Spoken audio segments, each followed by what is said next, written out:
देखिए, समाज के प्रजातंत्र के 4 स्तंभ होते हैं। एक तो पत्रकारिता, दूसरा सरकार, तीसरा है धार्मिक संस्थाएं, धर्मगुरु, चौथा है व्यापारिका, व्यापार मंडल।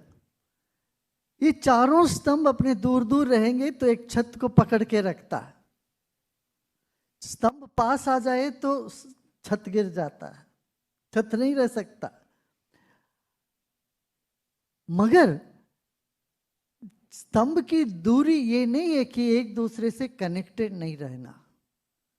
नहीं तो एक स्तंभ खाली अपना आप खड़ा रहे, उसका कोई वैल्यू नहीं होता, उसका कोई मूल्य नहीं है। जब तक छत को वो आधार नहीं किया हो, उस स्तंभ का कोई मूल्य नहीं है। इस तरह की आज देखिए, पत्रकारिता से और संतों से प्रशंसा सुनना इतना आसान नहीं है।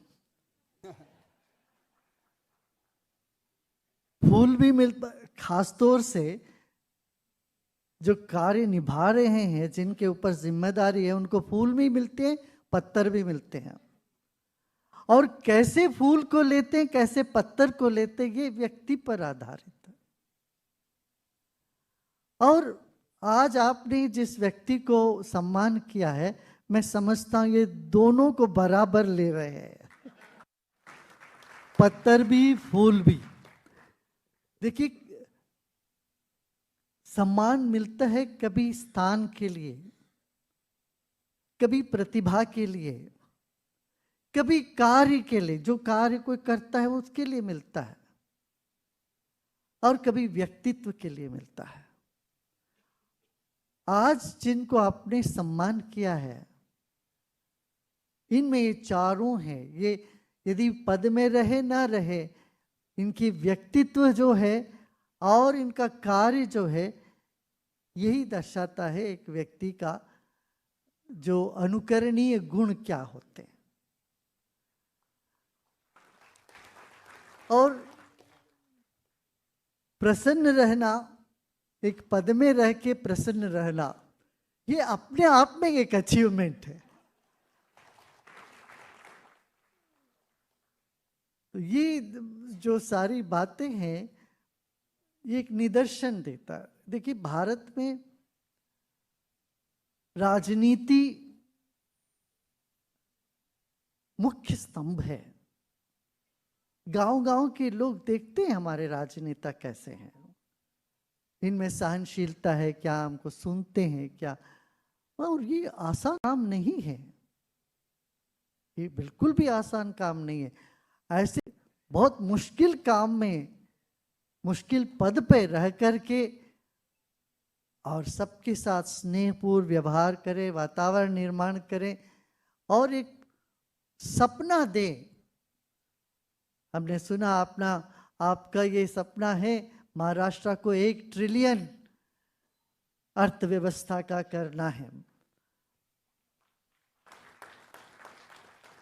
ऐसे ही भारत के हर प्रांत 1-1 ट्रिलियन करें तो हम कितना आगे बढ़ जाएंगे, देख लो, सोचिए तो सही। ये बहुत आवश्यक है हमें रिकॉग्निशन करना।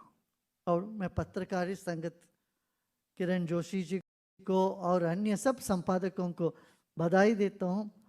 आप गुण को पहचानते हो, जहाँ जिनको प्रोत्साहन करना चाहिए वो कर रहे हैं, ऐसे आप करते जाइए, बहुत आवश्यक काम। पत्रकारिता में 2 भाग होती है, ये एक तो सच्चाई को सामने रखना, जो जैसा है वैसे सामने रखे। सिर्फ मीठी मीठी बातें करना नहीं है, सिर्फ मीठी मीठी बातें कर देंगे, सच्चाई सामने नहीं रखेंगे तो बड़ा नुकसान हो जाएगा। सच्चाई को सामने रखना, मगर कभी कभी सच्चाई बहुत अंधेरा। तो आपने आपका गुण को पहचाना है और सम्मान किया है कि आप में सहनशीलता, सबको साथ में ले जाने की कला और एक विशाल दृष्टिकोण, ये सब देख कर के आपने आपका ये प्रशंसा से आपको अलंकृत किया है। अब मुझे ये संशय है, आगे आप ऐसे किन को दे पाएंगे ये ऐसे मिलना काफी मुश्किल है, तो आपको चुन के ही देना पड़ेगा। तो जब वो कोई स्टैंडर्ड सेट कर देते हैं ना, उसके नीचे नहीं आ सकते हैं। तो ये बहुत बहुत बधाई, हमारे प्रिय देवेंद्र जी को भी बहुत बधाई, और पत्रकार संघ को भी बहुत बधाई देता हूँ कि आप इस तरह से करिए, देश में एक आध्यात्मिक लहर उठे। महाराष्ट्र में खास तौर से ये संतों का भूमि है, यहाँ हर जिले में हर जगह कोई एक संत हुए हैं।